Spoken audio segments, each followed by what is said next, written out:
तर नमस्कार मित्रांनो. तर आतापर्यंत तुम्ही पाहिलं असताल की सरपंच रेस्टॉरंट, सरपंच ढाबा, पण आतापर्यंत सरपंच फटाका स्टॉल तुम्ही कधी बघितलं बी नसाल, कधी ऐकलं बी नसाल. तर सरपंच फटाका स्टॉल हा साताऱ्यामध्ये गजवडी परळी गावात आहे. तर तुम्हाला मी आता फटाकडे दाखवतो.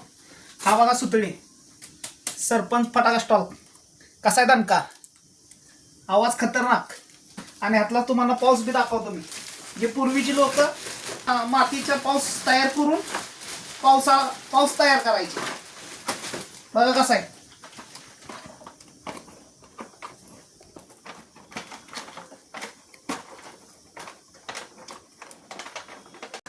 तर बघा कसा आहे पावसा, कसा आहे रट्टा. त्याच्यापेक्षा पण मोठे आहेत अजून, तुम्हाला पाहिजे तेवढे आहेत. मित्रांनो, मित्र वाजवणार आहे फटाकडे. आणि तुम्ही पण फटाकडे घेऊन या सरपंच स्टॉलवरनं. आणि पूर्ण स्टॉलचा व्हिडिओ आपल्या चॅनलवर उद्या अपलोड होणार आहे. आणि सर्वांना दिवाळीच्या खूप खूप शुभेच्छा.